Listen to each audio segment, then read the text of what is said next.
Hello, everyone. I'm Gray Robinson, and this is Lawyer Lifeline. Now, I coach lawyers how to avoid stress, anxiety, and burnout. And this is the series I'm doing on burnout, which is that wall that lawyers tend to hit if they don't take care of themselves.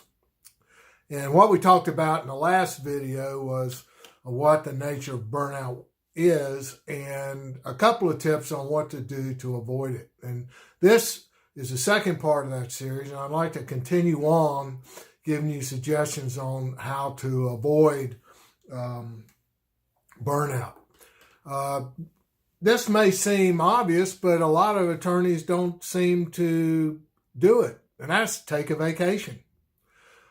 I'm talking about a real vacation. I'm talking about a week-long or 10-day vacations. Get yourself out of the office, away from your computer, away from the files, away from your secretary, and let your brain relax. Get out of this stressful environment, get away from your clients, and rediscover what life is all about. There is a life outside of the practice of law, and you have to do it for therapeutic reasons. And if you need an excuse to go into your partners and say you need a vacation, you can quote me by saying there's more to life than law. And that's because if you don't, you will burn out. So go take a great holiday, get out of your town, do something fun, reset your clock, reset your brain, reset your body, go have a good time. And then you can go back to the stress and strain and feel refreshed. Did you know that Mother Teresa made the nuns in her orphanage take a 1-year sabbatical every 4 to 5 years?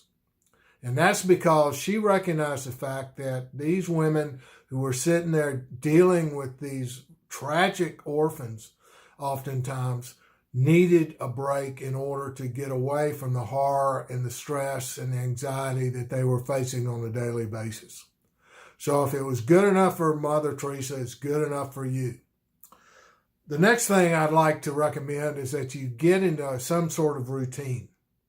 And I don't mean working 24 hours a day. I'm talking about eating your meals at roughly the same time every day, going to bed roughly the same time every day, and getting up roughly the same time every day. Now, I know that there are deadlines and there are trials and tribulations of a law practice that can make that difficult, but as a rule, we do better when we're in a routine.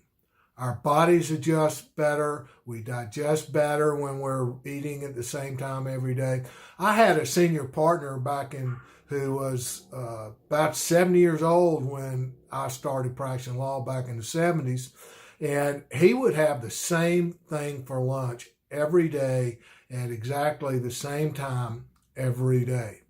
And I always wondered why it was that he would do this. And then after 16 years of research, I found out that we digest better if our body knows when to eat and what to digest. So just remember that when you're trying to decide what to have for lunch or dinner. Do your body a favor and help it ward off all these stressful symptoms. And that also means going to bed and getting a good night's sleep every day.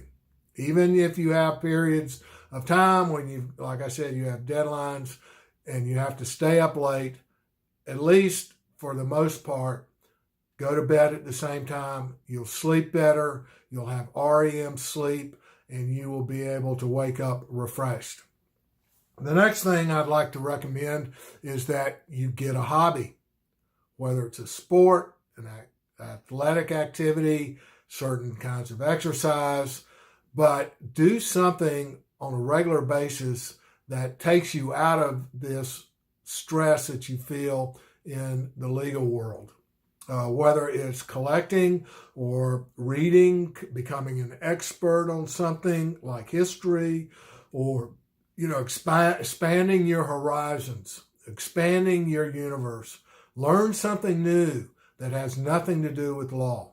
That way, your brain isn't constantly bombarded with the stress and anxiety of trying to help people who may have tragic circumstances, and you can get out of that slippery slope to burnout. And finally, for this segment of the Burnout series, if you're doing something in the practice of law that is constantly stressful, 24 hours a day, 7 days a week, maybe you ought to consider another area of practice. If you're a divorce attorney and you are suffering, maybe you should look at real estate. Maybe you should look at corporate law. Maybe you should look at something else. If you're in a large law firm, talk to your partners about taking on another area of responsibility, something that isn't so stressful. And for those 4 different suggestions, I have 4 more in the next video. But you can always go to my website, www.lawyerlifeline.net, and get some great ideas on how to thrive and be successful in your law practice.